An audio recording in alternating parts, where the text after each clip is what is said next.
Right now, somewhere off the coast of Spain, water is pouring into the Mediterranean through a gap 14 kilometers wide. It has been pouring in like that for about 5.33 million years, not a flood. A steady, quiet transfusion. And here's the part that should bother you. The sea on the other side of that gap loses more water to the sky than all its rivers put together give back. Right now. Today. While you're listening to this, the only reason the Mediterranean exists as a sea and not as a hole in the ground is that 14-kilometer gap at Gibraltar. Close it, and the math stops balancing. Close it, and the driest reaches, deserts, take over. That's not a hypothetical. It already happened once. In 1970, a drilling ship called the Glomar Challenger was floating over the middle of the Mediterranean Sea, lowering a drill string thousands of meters down through open water and then further into the seafloor itself. The scientists on board expected mud, soft, gray, unremarkable marine mud, the kind that piles up on any ocean floor, year after year, for millions of years. That's what you're supposed to find under a sea. What came up the pipe instead made no sense. It was white, crumbling, layered like something baked, not something drowned. Gypsum, anhydrite, halite, rock salt, the same mineral sitting in your kitchen cupboard right now, except this salt had been buried under a sea for millions of years. And mixed into some of those layers were cracks. Not random fractures from the drilling, cracks with a shape, the shape you get when wet mud dries out in open air and shrinks, the same pattern you've seen at the bottom of a drained pond, scaled up and turned to stone. Desiccation, cracks. On the floor of the Mediterranean Sea. Think about what that requires. Not damp, not brackish, dry enough and open to the air long enough for the ground itself to crack from shrinkage. That doesn't happen at the bottom of an ocean. That happens in a desert. The man co-leading that expedition was a geologist named Kenneth, and he later wrote about this moment in a book called The Mediterranean Was a Desert, a voyage of the Glomar Challenger. He wasn't a wild-eyed outsider chasing a theory. He was standing on a research vessel with the actual rock in his hands, and the rock was telling him something that contradicted every assumption he'd sailed out there with. That book is the spine of what I want to walk you through today.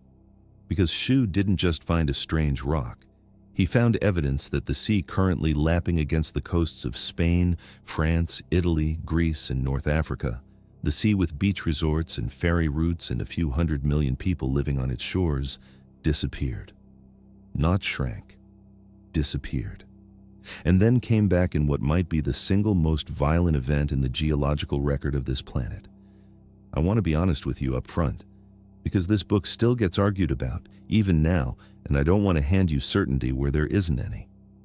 Some of what Shu believed in 1973 turned out to be too simple. The evidence is real. The salt is real. The cracks are real. But exactly how dry, how completely, how uniformly the Mediterranean basin dried out, that part is still being fought over in scientific papers as recent as 2024 and 2025. I'll tell you what's settled and what isn't as we go. But the core of it, the sea vanishing and then refilling in a way that reshaped the map of Europe and Africa, that part is not in dispute. That part is written into the rock in a way nobody has been able to explain away. So let's go back to the ship. Picture the Glomar Challenger in 1970, sitting in open water with nothing around it but ocean to the horizon in every direction. This was Deep Sea Drilling Project Leg 13, part of an international effort to finally understand what was actually underneath the world's oceans, instead of just guessing from what washed up on shore. The drill string goes down through kilometers of seawater, then bites into the seafloor itself, pulling up a continuous cylinder of rock and sediment, a core that reads like a time capsule, oldest at the bottom, youngest at the top. For most of the ocean floor on Earth, that time capsule tells a boring, reliable story. A slow, endless snow of dead microscopic plankton drifting down for millions of years, compacting into fine gray-brown ooze. That's what a seafloor is supposed to look like when you cut into it. The core that came up under the Mediterranean did not look like that. Instead of ooze, the scientists found thick beds of evaporate minerals, gypsum, anhydrite, and rock salt, stacked in a very particular order. That order matters, and I'll come back to why. And running through some of those layers, structures that only form when sediment is exposed to open air and allowed to dry and shrink. Try to hold both of those facts in your head at the same time. You are on a ship, floating on the Mediterranean Sea, drilling down into what is unmistakably, currently, a seafloor. And the rock coming up says, "This was once a desert." Not a metaphorical desert, an actual dry, salt-crusted basin sitting kilometers below the level of the world's oceans, baking under open sky. Here's where it gets uncomfortable for the crew. According to Shu's own account, the chapter of the official expedition report that argued for total desiccation, an actual dried-up sea, was written by only 3 of the scientists aboard. The rest of the team wasn't convinced. This wasn't a case of one lone genius against a wall of establishment skepticism arriving years later. The disagreement started immediately, on the ship, among people looking at the same cores. That tells you something about how radical this idea felt even to the specialists holding the evidence in their hands. Because think about what accepting it means. The Mediterranean isn't a small pond. It's not a bathtub in the geological sense. It touches 3 continents. Its basin is enormous. For it to dry out, you're not talking about a drought. You're talking about the near total evaporation of a sea, over and over until what's left behind is a thick blanket of the minerals that seawater carries dissolved in it, gypsum, then anhydrite, then salt, the same way a puddle of salt water on a countertop leaves a crusty ring behind after the water's gone. Except this ring is not on a countertop. It's on the floor of a basin large enough to hold Italy, Greece, and half of North Africa's coastline within its reach, and it's not a thin residue. In places, it's a stack of evaporate layers hundreds of meters thick. That crusty ring you get in a kettle after hard water evaporates, the pale mineral rim clinging to the inside, that is, at true scale, the same chemistry that built the deep salt layers under the Mediterranean seafloor. Your kettle just doesn't have 5 million years and an entire sea to work with. Let that sink in for a second, because I don't think it sinks in the first time you hear it. An entire sea gone. Not once. Evidence suggests it happened in repeated cycles, flooding and drying over hundreds of thousands of years, before the final deepest drying event around 5.97 to 533 million years ago. Geologists call this the Messinian salinity crisis, named for the Messinian age of that portion of geologic time. I'll use that name a few more times, so it's worth having, but don't worry about memorizing it. What matters is what it means. The sea you'd recognize on a map today, wiped away, replaced by a salt desert lying kilometers below the surface of every ocean on the planet. Now, why would a sea just dry up? Seas don't normally do that. The Mediterranean today isn't drying up. So what was different 5-6 million years ago? Here's the mechanism, and it's simpler than you'd expect, which is part of what makes it so unsettling. The Mediterranean Sea, right now, today, loses more water to evaporation than all the rivers flowing into it can replace. The Nile, the Rhone, the Po, the rivers of the Balkans, all of it combined, still falls short of what the sun pulls back out of that sea every year. Estimates put the shortfall at around 0.5 meter of water depth per year, evaporated straight into the atmosphere and not replaced by rainfall or rivers. If that's true right now, you might be wondering, why isn't the Mediterranean drying up today? Because there's a tap left open. At the western end of the sea, at the Strait of Gibraltar, a channel only about 14 kilometers across connects the Mediterranean to the vast reservoir of the Atlantic Ocean. Roughly 1,000 cubic kilometers of Atlantic water flows in through that gap every year, quietly making up the deficit. The sea evaporates, and the ocean refills it continuously, invisibly, and has been doing that for the entire span of human civilization along those coasts. Take a breath and sit with that. The sea outside a window in Barcelona or Naples, or Alexandria, is not a closed, self-sufficient body of water. It's more like a bathtub with the drain left cracked open a little, constantly losing water, kept at a stable level only because a tap is running into it just as fast. You don't notice the tap. You don't notice the drain. You just see a full bathtub and you assume it's always been that way and always will be. It has not always been that way. Around 735 to 6.9 million years ago, and then again through the Bedic corridor a little later, the other ancient connections between the Mediterranean and the Atlantic, geological gateways further to the east and south of where Gibraltar sits now, closed off entirely. This was the plate tectonic collision of Africa and Europe, slowly squeezing shut, a process that took millions of years and would have been utterly imperceptible to anyone standing there watching it. The way a door closes so slowly you'd have to check on it once a decade to notice the gap narrowing. By early in the Mycenaean age, Gibraltar was the last gateway left, the last tap.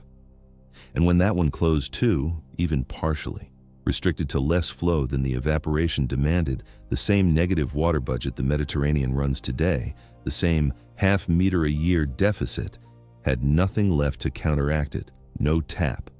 Still a drain. You know what happens to a bathtub in that situation. It just takes an implausibly long time when the bathtub is a sea. This is the part I want you to really picture, because it is, without exaggeration, one of the strangest transformations in this planet's recent geological history.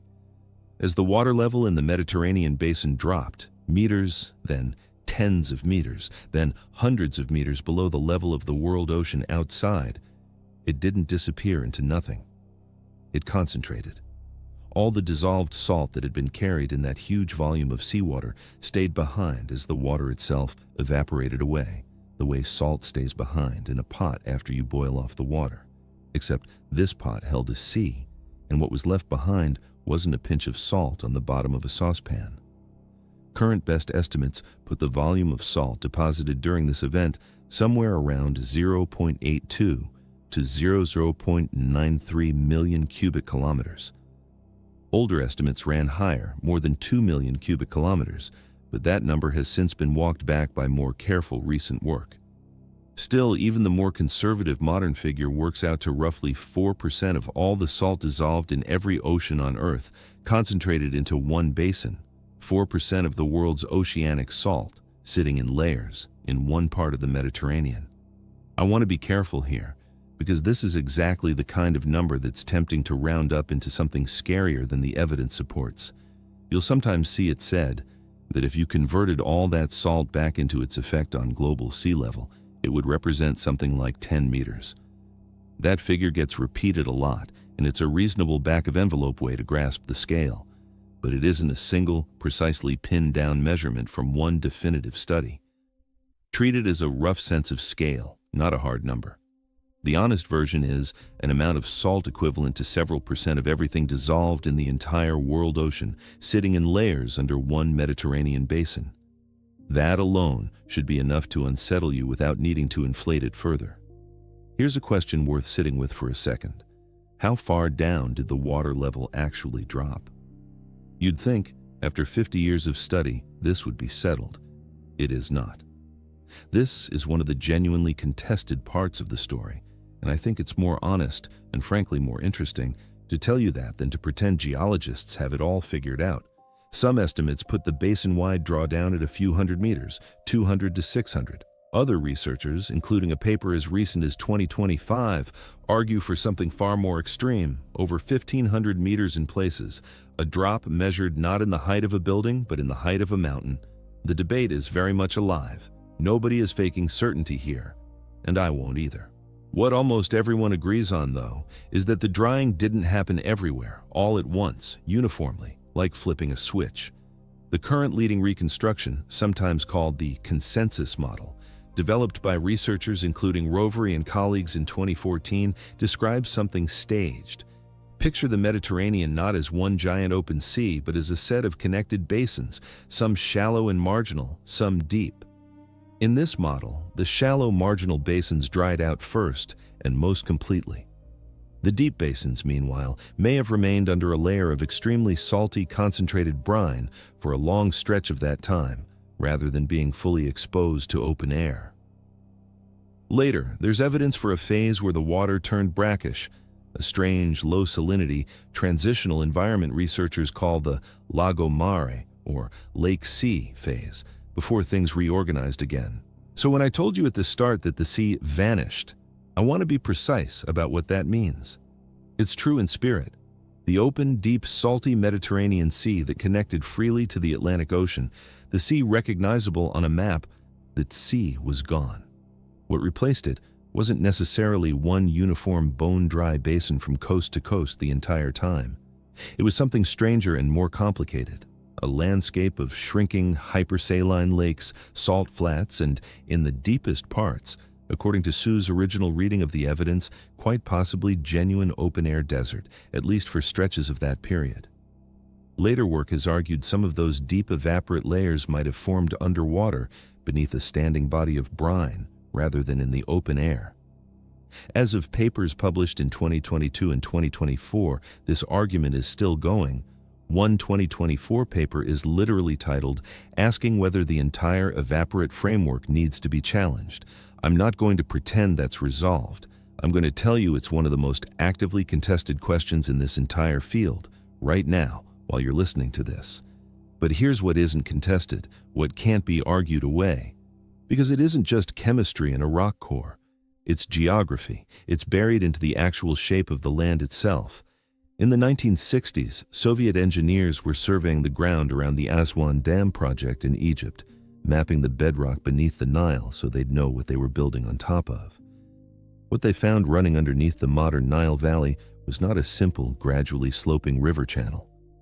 It was a gorge, a deep, narrow, buried canyon cut into solid rock, running for a great distance beneath where the Nile flows today, and then filled back in, not with more rock, but with marine sediment, sediment that could only have been deposited by a sea.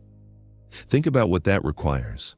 A river doesn't cut a gorge that deep unless it's flowing toward a base level, a sea level, that's dramatically lower than where the Nile empties today.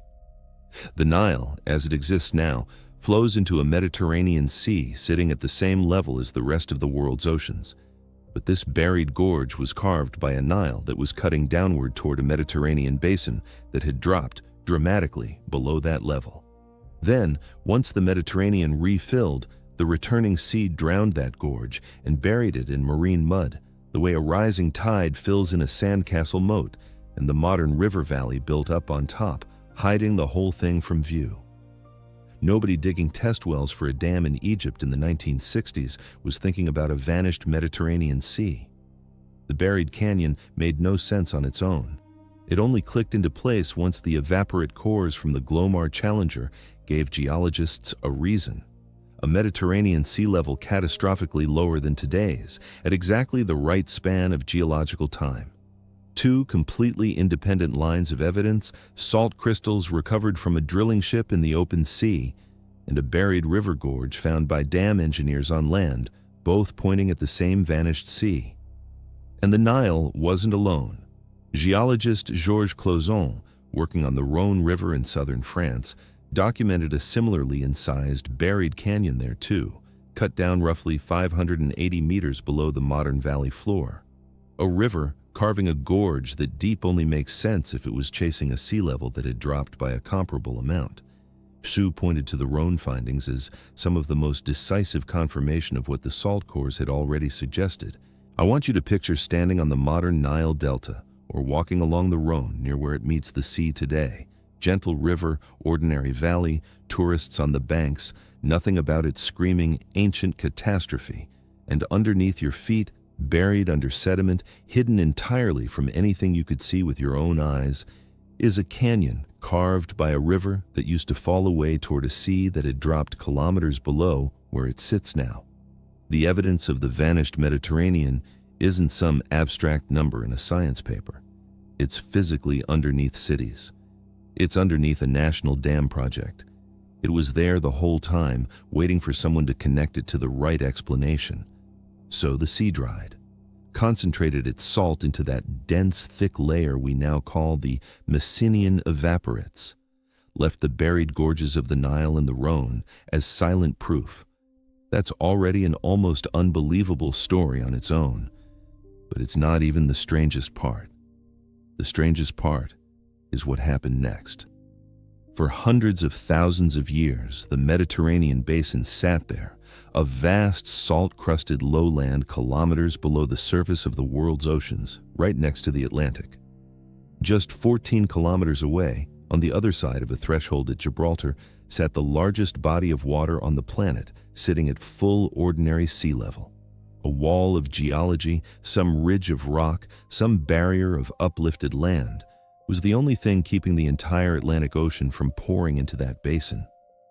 Then, around 533 million years ago, it gave way.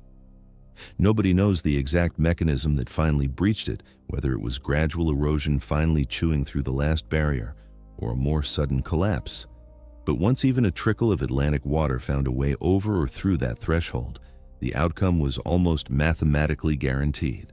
Water finds the lowest point, and the lowest point available to the entire Atlantic Ocean was a basin sitting, in places, over 1,000 meters below normal sea level, empty, waiting.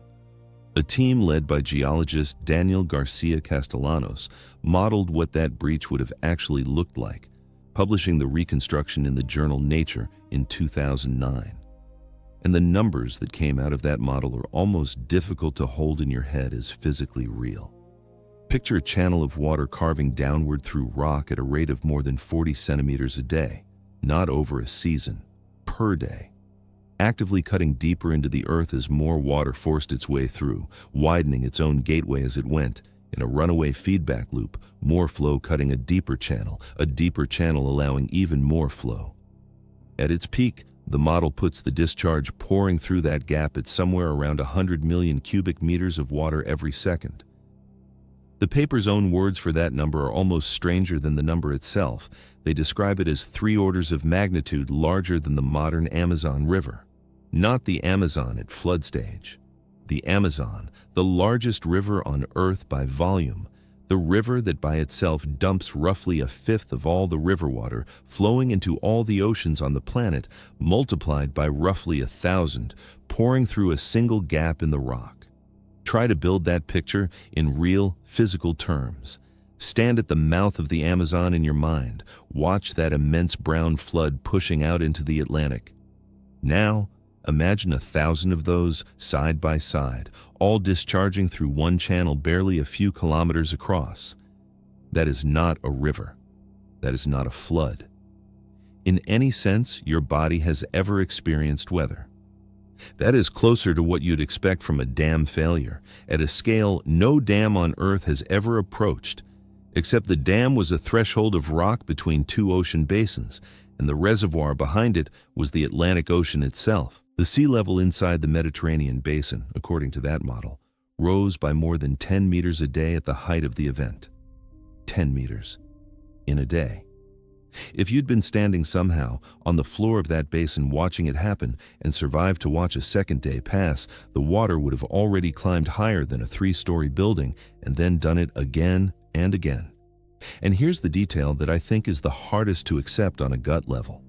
According to the 2009 model, roughly 90% of the entire refill and ocean-scale volume of water, the amount needed to turn a dry, salt-crusted desert basin back into a sea touching 3 continents, happened within a period of only a few months to 2 years. Not the 10,000 years you'd expect a geological transformation to take, not even a human lifetime. Something that, on the timescale the rest of this story has been unfolding on, millions of years, tectonic plates grinding shut over hundreds of thousands of years, is essentially instantaneous. A blink. If you were an observer with a human lifespan standing at a safe distance and simply not paying close attention for a couple of years, you could have missed the entire refilling of a sea. I want to sit with that contrast for a second because it's the real engine of horror and wonder both, running underneath this whole story. The draining of the Mediterranean took hundreds of thousands of years, slow enough that no living thing could have perceived it happening, a process closer to the drift of continents than to weather. The refilling took, at most, a couple of years. slow catastrophe, then instant catastrophe, bookending each other, separated by a few 100,000 years of a scorched, salt-crusted basin sitting where a sea should be. It's worth saying, honestly, that not every reconstruction since 2009 agrees on the exact figures. Remodeling done around 2015 and 2016 produced somewhat different, generally lower numbers for the discharge and the pace of refill. The García-Castellanos reconstruction remains the most cited version of this event, the one that shows up again and again in the literature. But it isn't beyond challenge, and I don't want to hand you those extraordinary numbers as if they were etched in stone with no dissent at all. What isn't in dispute is the basic shape of the event, a sudden catastrophic reconnection between the Atlantic and a deeply lowered Mediterranean basin, refilling a sea in a geological instant after it had sat empty, or nearly empty, for the better part of 1 million years. Geologists call this the Zanclean flood, named for the Zanclean age that begins right where the Messenian ends, and it deserves to be remembered by name because there may not be a comparable event anywhere else in this planet's geological record, at least not when this well reconstructed, this well evidenced, this recent in cosmic terms. 5 1/3 million years ago is nothing on a geological clock. Complex land plants already existed. Ancestors recognizably on the path toward humans were already walking around parts of Africa. This isn't some story from the hazy, unknowable dawn of the planet. It's recent enough that the erosion channel cut by that floodwater is still detectable in seismic surveys of the seafloor near Gibraltar today, a scar in the rock from a wound that's barely healed, geologically speaking. And once you know this history, you start noticing something strange sitting in plain view. In the early 20th century, a German architect named Hermann Surgel actually looked at the Strait of Gibraltar and proposed damming it, on purpose. His plan, known as Atlantropa, imagined a colossal dam across that same 14-kilometer gap, deliberately restricting the flow from the Atlantic, lowering the Mediterranean by design, to generate hydroelectric power and expose new land for settlement along the coasts. The plan never got built. But think about what it means that a serious engineering proposal, drawn up with blueprints and feasibility studies, amounted to recreating on purpose over a human timescale the exact geological trigger that had already once turned this sea into a desert. Nature did it by accident, tectonically, over hundreds of thousands of years. 100 years ago, a person sat at a drafting table and sketched out a way to do it again, deliberately, and didn't seem to fully grasp that he was proposing to reopen a wound the Earth had needed 5 1/3 million years to close. That's the moment this stops being a story about ancient rock and starts being a story about a mechanism that is still live, still running, still capable of doing exactly what it did before, given the right conditions. And once you see that, the pattern underneath it starts showing up everywhere, at every scale, if you know where to look. Because what actually happened at Gibraltar wasn't really about salt, or deserts, or floods. Underneath all of it, it was about a system that looks stable, that looks permanent, that everyone standing near it assumes will simply persist, being held in that stable state by a balance between two competing flows, one filling, one draining, and how easily, how silently, that balance can tip. The Mediterranean isn't a fixed geographic fact. It's the visible result of an equation: inflow from the Atlantic on one side of the equal sign, evaporation into the sky on the other, and for the last 5 million years, the answer has come out roughly even. But an equation that balances today doesn't have to balance tomorrow, and it definitely didn't balance for the several 100,000 years the Messenian salinity crisis lasted. That same pattern, a system defined not by some fixed solid property, but by an ongoing balance between opposing flows, shows up again and again once you start looking for it, at scales that have nothing to do with seawater. A star holds its shape not because it's a solid object, but because the outward pressure of nuclear fusion in its core is, for now, balancing the inward pull of its own gravity, an equation that runs for billions of years, and then, when the fuel runs low and the balance finally tips, ends in a collapse.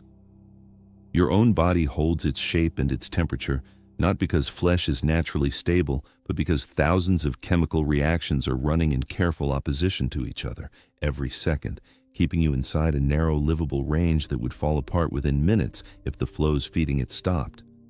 Even a sand dune, something that looks like solid, fixed geography if you photograph it once, is really just wind depositing grains on one face, while gravity and more wind strip them from another, a shape held in place by a moving argument between two forces, not by anything permanent in the sand itself. The Mediterranean is that same architecture, just built from water and geological time, instead of nuclear fusion or sand grains or biochemistry. A shape maintained by an argument between evaporation and inflow. And arguments, by their nature, can be lost. Which brings it back to you, sitting wherever you're sitting right now, close enough to a Mediterranean shoreline or far from it, it doesn't matter. Every port city on that sea, Barcelona, Marseille, Genoa, Athens, Alexandria, every harbor, every ferry route, every beach that's ever appeared in a postcard, exists because of a gap in the rock 14 kilometers wide that happens, right now, in this particular sliver of geological time, to be open. Not because the sea was always there, not because it will always be there, because a doorway that has been shut before is, for the moment, standing ajar. 5 1/3 million years is nothing on the scale this planet actually operates on. Earth is 4.5 billion years old. If you compressed that entire history into a single calendar year, the Messinian salinity crisis, the entire draining and refilling of the Mediterranean Sea, would have happened sometime on the evening of December 31st in the last few hours before midnight. It isn't ancient history in any sense that should let you feel safe. It's recent. It's practically still happening. The scar from the Zanclean flood is still sitting on the seafloor near Gibraltar, largely unweathered, unhealed, the geological equivalent of a bruise that hasn't finished fading. And the mechanism that caused it, tectonic convergence, slowly narrowing the connections between the Mediterranean and the Atlantic, hasn't stopped. Africa is still moving north, still pressing into Europe, at a pace of a few centimeters a year, roughly the speed your fingernails grow. You will never see it happen. Nobody alive will ever see it happen. But the same slow-motion collision that shut the Riffian and Betic corridors before Gibraltar became the last gateway, is, this very hour, still squeezing that final threshold, millimeter by imperceptible millimeter, the way a hand might close, so slowly you'd need to check on it once a decade to prove it was moving at all. There's a particular kind of vertigo in realizing that the ground you're picturing when you picture the Mediterranean, sun, blue water, white buildings on a cliffside, is not a fixed feature of this planet in the way you assumed. It's a temporary arrangement, a truce between a sea trying to evaporate away and an ocean patiently refilling it. And that truce has already broken down once, catastrophically, well within a period of time this planet would consider recent. You've spent your whole life assuming the map is a fixed document. It isn't. It's a snapshot taken during a lull. And here's the part that should unsettle you most, more than the flood, more than the desert, more than the buried gorges under Cairo and the south of France. The people who found this evidence didn't go looking for a hidden apocalypse. They went looking for ordinary seafloor mud. The Glomar Challenger wasn't hunting for catastrophe. It was doing routine survey drilling, expecting the same gray ooze you'd find under any ocean on Earth. The desert crust and the desiccation cracks were an accident of discovery, a thing that turned up because someone happened to drill in exactly the right spot and was honest enough to report what actually came up the pipe instead of what they expected to find. Which means the ground under your feet, wherever it is, might be holding a story just as strange, waiting for nothing more than someone willing to drill down and look at what's actually there instead of what they assume must be there. If you want to understand why the specific order of those minerals mattered so much to geologists like Shu, and why it convinced even skeptical colleagues eventually, it comes down to basic chemistry that plays out the same way every single time, anywhere on Earth whenever a body of salt water evaporates. As seawater concentrates, the minerals dissolved in it don't all crystallize out at once in a jumble. They drop out of solution in a strict, predictable sequence, gypsum first, then anhydrite, then finally halite, rock salt, only once the water has been concentrated down to a small fraction of its original volume. It's the same reason a lake that's slowly drying up leaves a specific banding pattern on its shrinking shoreline, ring after ring, each one marking a different stage of concentration. Finding that exact sequence, in that exact order, in rock recovered from far beneath the current Mediterranean seafloor, wasn't a loose suggestion. It was closer to a fingerprint. You can't get gypsum and hydrite halite stacking from an open, well-mixed sea receiving normal circulation from the Atlantic.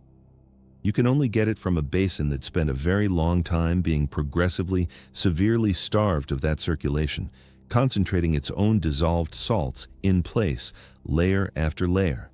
Piecing together an event like this from evidence like that is a little like reconstructing an entire crime, one that happened over hundreds of thousands of years, in a landscape most of humanity walks and drives and sails over daily, using nothing but a scattering of rock chips pulled up on the end of a wire and a few buried canyons stumbled onto by engineers who weren't even looking for them. No photographs, no witnesses, just the residue chemistry leaves behind when it's forced through the same predictable stages, and geologists patient enough to lay 100 small physical clues in order until they only make sense as one story. If this is the kind of rabbit hole you like falling into, the sea outside your window turning out to have a hidden, violent history it never advertises, it's worth sticking around for, and hitting subscribe costs nothing and helps me keep pulling these threads. What I keep coming back to, turning this whole thing over, is how quiet the actual mechanism is. No one felt Africa pressing into Europe. No one heard the Riffian and Betic corridors sealing shut. It would have looked, from any single human vantage point across any single human lifetime, like absolutely nothing was happening at all. Coastline is always tide in, tide out, gulls overhead.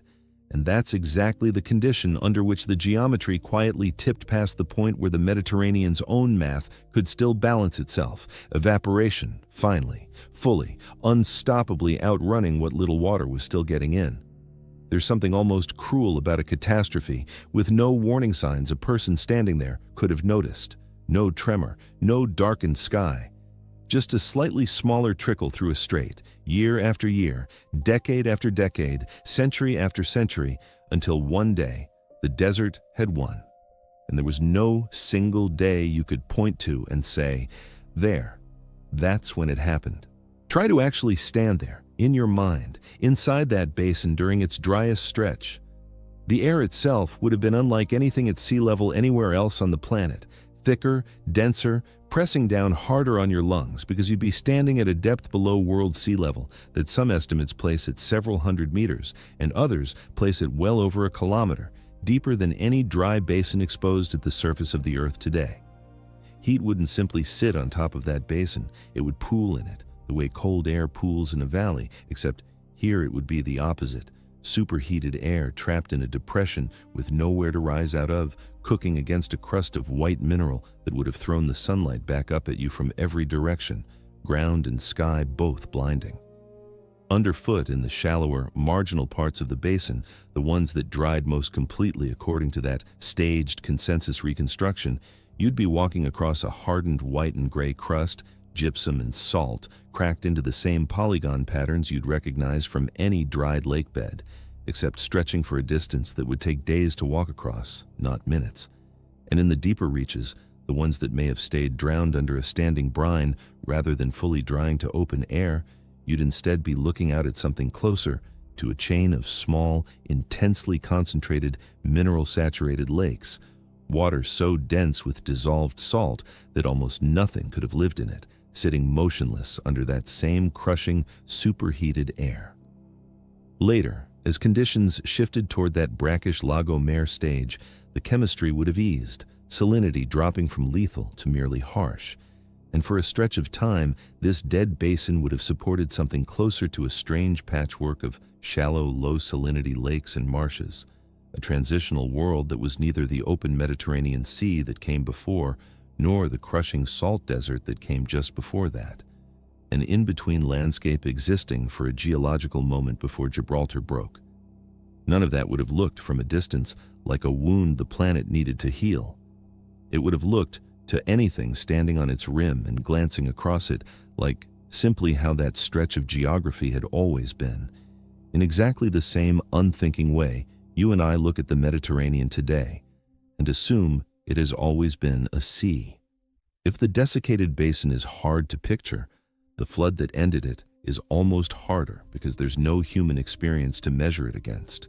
Niagara Falls, one of the loudest, most physically overwhelming sights most people will ever stand in front of, moves something on the order of a couple thousand cubic meters of water per second at its average flow. The Zanclean flood, at its peak, was moving roughly 100 million cubic meters of water per second through the reopened gap at Gibraltar. Not double Niagara, not 100 times Niagara, on the order of tens of thousands of times greater, sustained not for a few seconds of spectacle, but for months on end, day and night, without pause, without a single moment of the roar dying down. Try to imagine the sound of that, if there'd been anything alive nearby to hear it and survive. Niagara Falls can be heard for kilometers, a continuous bone-deep roar that visitors describe feeling in their chest before they even see the water. Now imagine that same physical sensation scaled up by a factor with 4 or 5 zeros behind it, a column of falling, churning, white water, not 40 meters high, but dropping the height of buildings stacked on buildings, carving its own channel deeper into solid rock as it fell, the noise alone probably capable of doing damage to anything standing close enough to witness it. And it wouldn't have looked like a waterfall for long, because a waterfall implies a stable drop, a fixed height the water falls from. This one was eating its own edge away as it went, over 40 centimeters of solid rock incised per day at its most intense, meaning the shape of the flood itself was constantly changing, the lip of the falls retreating backward, deeper into the strait, hour by hour, carving what would eventually leave behind the very channel that still shows up in seismic surveys of the strait today. You wouldn't have been watching one static geological feature. You'd have been watching the geological feature actively being born in real time, fast enough for a human eye to track its edges moving. Everything downstream of that gap, the entire empty basin, the salt flats, the brackish Lago Mer lakes, the buried gorges already carved by the ancestral Nile and Rhone, all of it would have been drowned under advancing water within a period so short that some of the deepest parts of the basin would have gone from open air to hundreds of meters of water depth before a single season had fully turned. There was no gradual return to a shoreline creeping inland year by year, the way ordinary sea level change is usually pictured. It was a wall of water advancing across a continent-sized depression faster than the deepest desert crossing you could imagine even trying to outrun on foot. What's easy to miss in a story that's mostly about rock and water is the human cost of being the person who says something like this out loud in a room full of your peers. Kenneth wasn't just reporting an interesting rock sample when he came back from that expedition. He was telling colleagues that one of the world's seas, a body of water studied by geologists and oceanographers for over a century, had completely dried up and violently refilled within the last few million years. A claim that, if wrong, would have made him look reckless, and if right, upended assumptions plenty of established careers had been built on. That's not a comfortable position to argue from. Real scientific reputations were staked on being right or wrong about a claim this large, and for years after that expedition, the argument wasn't settled by one triumphant discovery. It was fought paper by paper, core sample by core sample, skeptical colleague by skeptical colleague, some of whom had been on the very same ship and seen the very same rocks and still weren't convinced. That kind of protracted argument is easy to forget about once a theory eventually settles into textbooks, but it's worth remembering that for a long stretch after 1970, this wasn't settled science. It was a genuinely open, contested claim, championed by a minority of the very researchers positioned to know the evidence best, resisted by others just as qualified, using nothing more than the physical evidence itself to eventually tip the balance. The Nile and Rhone canyons weren't discovered specifically to prove right. They were found independently by engineers and geologists with entirely different goals, and it was only afterward that the pieces clicked into a single coherent story. That's a slower, messier, far more honest version of how a discovery like this actually happens than the version where a lone genius has a eureka moment and everyone applauds. It's more like a long trial, with evidence arriving from unconnected directions over years, until the pattern became undeniable even to the people who'd started out doubting it. And even now, more than 50 years after that first strange core came up the drill pipe, the argument hasn't fully closed. The staged consensus model from 2014 isn't the final word. It's the current leading position in an argument that a 2022 paper and a 2024 paper have both continued to push back against, questioning how deep the basin really dropped, how uniformly it dried, whether the deepest evaporates really formed in open air or under a standing brine. That's not a weakness in the science.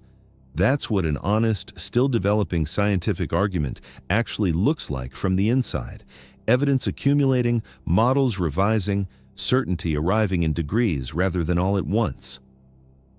It's worth putting one more concrete measurement next to everything you've just heard, because the scale of causes here is almost comically small compared to the scale of what they produced. The gap at Gibraltar holding this entire balance in place is about 14 kilometers across, roughly the distance of a marathon course. That's the entire width of the threshold, standing between the Mediterranean as a living sea and the Mediterranean as a desert basin below world sea level. Not a mountain range, not thousands of kilometers of coastline. A gap you could, in principle, run across in a few hours if it weren't a churning strait of ocean water instead of dry land. That's the detail that turns this from an interesting fact about ancient geology into something closer to vertigo. The margin between a sea existing and a sea not existing, between the coastlines of Spain and Italy and Greece and Egypt, supporting the cities and harbors and history they support, and those same coastlines instead overlooking a scorched, salt-crusted lowland, comes down to whether a channel about the width of a long-distance foot race stays open or closes. Everything downstream of that, the evaporation deficit, the 4% of the world's dissolved oceanic salt, the buried gorges under two different countries, the 100 million cubic meter per second flood, all of it traces back to the state of a gap you could jog the length of in an afternoon. And that gap isn't fixed by treaty or by bedrock guaranteed to hold forever. It's fixed, for now, by the same tectonic collision between Africa and Europe that closed the Riffian and Baetic corridors before it, a collision that hasn't paused, hasn't reversed, hasn't done anything except continue, millimeter by millimeter, in the same direction it's been moving for millions of years. Nobody is suggesting Gibraltar closes again next week or next century, or within any span of time a person alive today needs to worry about personally. But the phrase next century and the phrase geologically soon mean very different things. And this entire story is a reminder of just how differently those two clocks run and how easy it is to mistake the stillness of one for the permanence of the other. There's a specific unease in knowing that the confidence you have walking along any coastline, any cliff, any harbor wall, standing on ground you've never once questioned, is really confidence borrowed from a very short window of observation. Human civilization along the Mediterranean is a few thousand years old at most. The open, connected sea those civilizations grew up around has existed, in its current form, for 5 1/3 million years. That sounds like an enormous cushion of stability, and in most practical senses, it is. But it's worth remembering that the crisis that emptied this basin the first time didn't need civilization's clock to run out. It only needed geology's clock to reach a particular point, a point that arrived while nothing resembling a human being existed anywhere to record it. And it will, eventually, reach comparable points again on a schedule that has nothing to do with human history and everything to do with the ongoing wordless collision of two continents. What the Glomar Challenger really pulled up in 1970 wasn't just salt. It was proof that solid ground and open sea are both provisional categories, decided moment to moment by forces working on timescales, too slow for any living witness to register directly, and that the only reason we ever mistake either one for permanent is that we've never personally been present for the transition. Every generation that has ever looked out at the Mediterranean and called it a fixture of the world was, without knowing it, describing a truce, not a fact. The same truce still holding today. financed by the same 14-kilometer gap, still running the same quiet deficit it was running the day before the desert took over the first time. If you ever stand at the Strait of Gibraltar today, and plenty of people do, ferry passengers and tourists on the rock itself, taking photos across to the hazy coastline of Morocco on the other side, none of it looks the way the numbers demand it should feel. It looks calm. It looks like any strait, a shipping lane, container vessels and fishing boats crossing back and forth, gulls working the wake, nothing about the surface hinting at a discharge of roughly 1,000 cubic kilometers a year moving quietly beneath the hulls. You could stand on that shoreline for an entire afternoon and never once sense that you were watching the only thing standing between a functioning sea and a repeat of the Messinian salinity crisis. That's the part that stays with me longer than the flood numbers or the buried gorges. Catastrophe, on the timescale this planet actually runs on, doesn't announce itself with a scene you could film. It just quietly, patiently, keeps doing arithmetic in the background, the same arithmetic, every single day, for millions of years, mostly balancing until the one stretch where it doesn't. Nobody standing on that strait today, watching a ferry cross toward Tangier, is watching a museum piece. They're watching an active, ongoing transaction, the exact same transaction that failed once already, still running, still unresolved, on a clock that measures its progress in millimeters of continental drift per year rather than anything a human nervous system was built to notice. It's worth noticing that Isu's own title carries a double meaning that's easy to read past the first time you hear it: A Voyage of the Glomar Challenger. On the surface, it's just naming the ship, but the book itself reads as a voyage in the other sense too, the slow, uncomfortable journey of a scientist's own mind, watching data undercut what he thought he knew, doubting himself, doubting his colleagues, doubting the doubters, before eventually arriving somewhere his training had never prepared him to expect to land. That's a different kind of journey than the one measured in nautical miles across the Mediterranean, and it's the one that actually mattered. The ship reached its coordinates in a matter of days. Reaching intellectual certainty about what the ship had found took years, arguments, and evidence arriving from directions nobody on that ship could have anticipated. Buried river gorges surveyed by engineers who'd never read a word of oceanographic literature. That's usually how the biggest discoveries actually work, less like a lightning bolt and more like a slow tide coming in from multiple directions at once, until the person standing in the middle of it finally has to admit the water's now over their boots. Isu was standing in that tide in 1970, and by the time the book was finished, over a decade later in 1983, he wasn't just describing a rock formation anymore. He was describing what it feels like to watch the ground, quite literally, turn out to be something other than what everyone standing on it had always assumed. Somewhere off the coast of Spain, right now, water is still pouring through that 14-kilometer gap. It was doing that before you started listening, and it will be doing it after you look away. Nothing about that will change tonight, or this year, or in your lifetime, or in the lifetime of anyone you'll ever meet.